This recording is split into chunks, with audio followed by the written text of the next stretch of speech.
রাঙা কাকিমা আসুন আসুন, বসুন।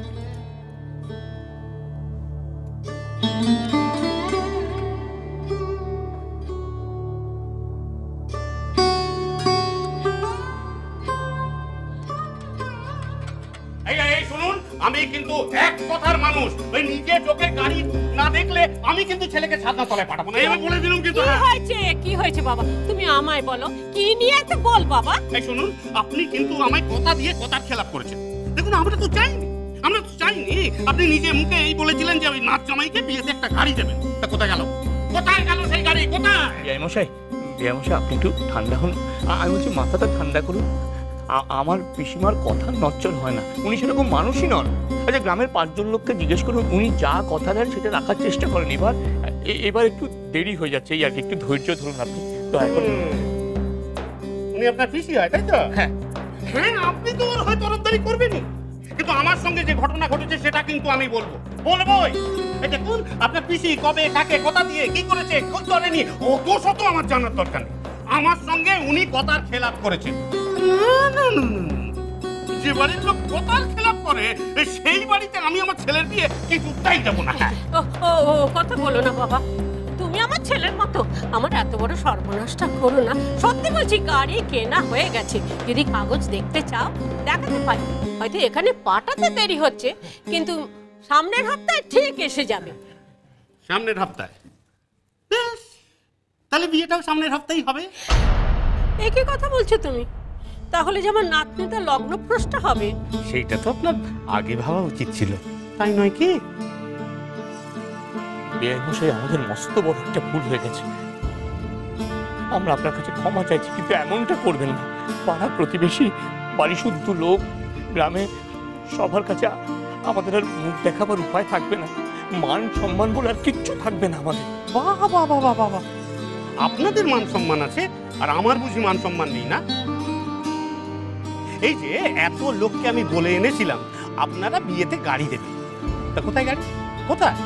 এখন আমার ছেলেকে বিয়ের মণ্ডপে নিয়ে যাওয়ার সময় আমার বাড়ির লোকজনেরা এসে বলছে কোনের গাড়ি নেই।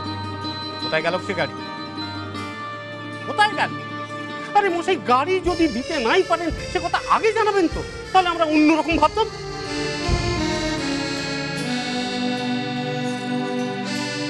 না, দিতে পারবে না বা দেবে না সেরকম তো আমরা বলছি না।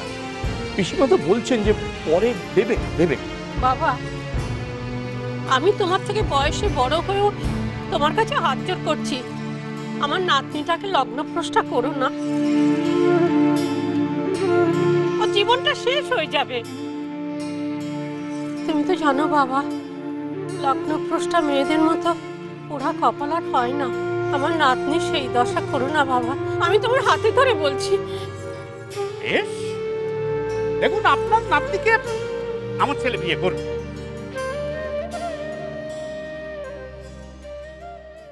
কিন্তু বউ আমরা ততক্ষণ ঘরে তুলব না যতক্ষণ না আপনারা আপনাদের কথা রাখছেন।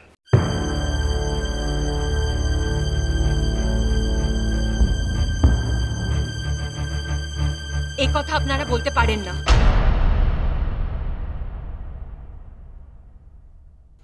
আপনারা এরকম কিছু করতে পারেন না।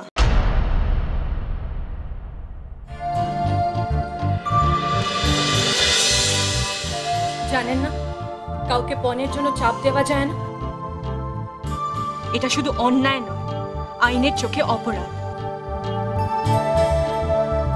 আপনারা তো শিক্ষিত মানুষ, তাহলে জেনে শুনে এরকম অন্যায় কেন করছেন আপনারা? ওনারা কথা দিয়েছেন ঠিকই, তবে এমন তো বলছেন না যে ওনারা কথা রাখবেন না। শুধু কয়েকটা দিন দেরি হবে বলছেন, তাতে কি এমন ক্ষতি হয়ে যাবে যে আপনি বিয়েটাই ভেঙে দিতে চাইছেন?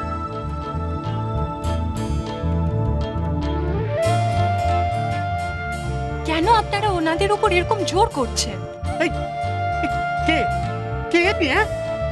আমাকে জ্ঞান দিচ্ছে? আচ্ছা, উনি কি আমাকে ওই পুলিশের ভয় দেখাচ্ছে নাকি? না, পুলিশে দেওয়ার ভয় কেন দেখাবো? আমি তো শুধু বলতে চাইছি এটা একটা শুভ কাজ, সেখানে উনি ভালোবেসে নিজের নাচ জামাইকে কিছু উপহার দিতে চাইছেন। আপনারা তো সেটা নিজেরাই বলছেন যে আপনারা সেটা চান না, তাহলে সেটা নিয়ে এত জোর করছেন কেন? কেন বলছেন যে সেটা না হলে আপনারা মেয়েকে নিয়ে যাবেন না? এটা অন্যায়, এটা হয় না। আপনারা ভালোবাসার উপহারটাকে দেনা পাওনার জায়গায় নিয়ে যাচ্ছেন। এভাবে পণ নেওয়া, পণের জন্য চাপ দেওয়া, দুটোই অন্যায়। কেন বুঝতে পারছেন না? বিয়েটা তো হবে দুটো মানুষের মধ্যে। সেখানে একটা গাড়ি থাকলো কি থাকলো না, তাতে কি এসে যায়? আর বিয়েটাই বা কেন আটকাবে? আপনারা দুটো পরিবার মিলে ওদের ভবিষ্যৎ ঠিক করেছেন, তাহলে কেন আজ মেয়েটাকে কোণের সাজে বসে এভাবে ওকে অপমান করছে? সে তো আপনাদের ঘরের বউ হবে, তার অপমান কি আপনাদের অপমান নয়? আর শুধু তাই নয়, আজকালকার দিনে দাঁড়িয়ে পণের জন্য যদি একটা বিয়ে আটকে যায়, সেটা আমাদের সবার কাছে লজ্জার।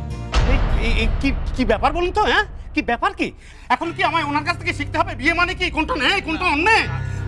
ওর কথাই কিছু মনে করো না বাবা, ওর কথা ধরো না। চুপ চুপ তো সব।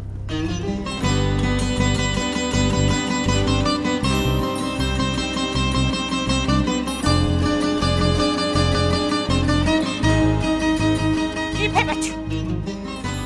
কি ভেবেছো নাকি তুমি? আমার নাতির জীবনটাকে তো শেষ করেছো। আমার নাতনির জীবনটাকে ছাড়খাড় করে দিতে চাও? অলক্ষণে অলক্ষী মেয়ে মানুষ। কি বলেছিলাম আমি? কি বলেছিলাম? এ বিয়েতে তোমার ছায়া যেন না দেখি। কি বলেছিলাম কি না? তারপর কেন গেছলে সেখানে? যে ওদের সঙ্গে কথা কইতে? পিসি ঠাকুমা, ওনারা যা করছেন সেটা অন্যায়।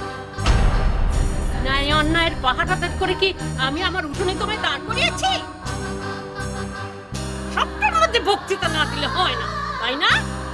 একটা কথা মনে রেখো, এটা তোমাদের শহর নয় যেখানে আইন কানুন দেখাবে। এখানকার আইন কানুন সব আলাদা, বুঝলে? এসব বহু কাল ধরে ঠিক হয়ে রয়েছে। এখানে পণ দিয়েই মেয়েকে পার করতে হয়, এটাই নিয়ম। আমার বাপের বংশের মান সম্মান কিছু রাখলে না গো। ঘরের মধ্যে বসে থাকবে তুমি, এক পাও নড়বে না তুমি। কথাটা যেন মনে থাকে, গলার আওয়াজ যেন না পায়। তোমার এই জ্ঞানের বাক্য শুনে তেনারা যদি ছেলেকে তুলে নিয়ে যায়, আমাদের মেয়েটার কি হবে সে হুঁশ আছে তোমার? পিসি ঠাকুমা, চুপ, একদম চুপ। বলেছি না আমি, গলার আওয়াজ যেন না পায়।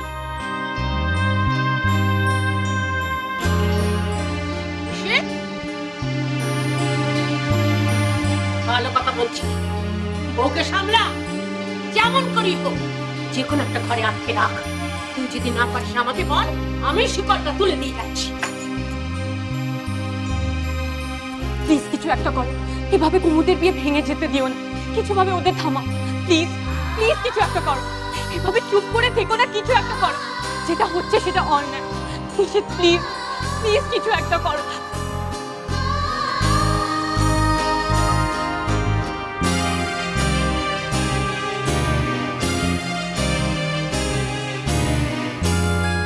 নিশিত,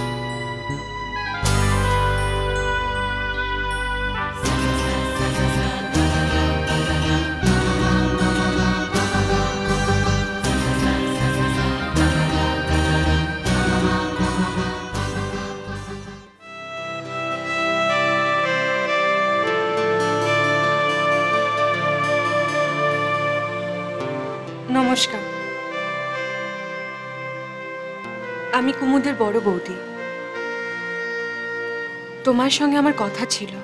শুনুন, আপনি কাজ করুন, গ্যারান্টি মানি হিসেবে আমাকে ক্যাশ 1 লাখ টাকা দিন।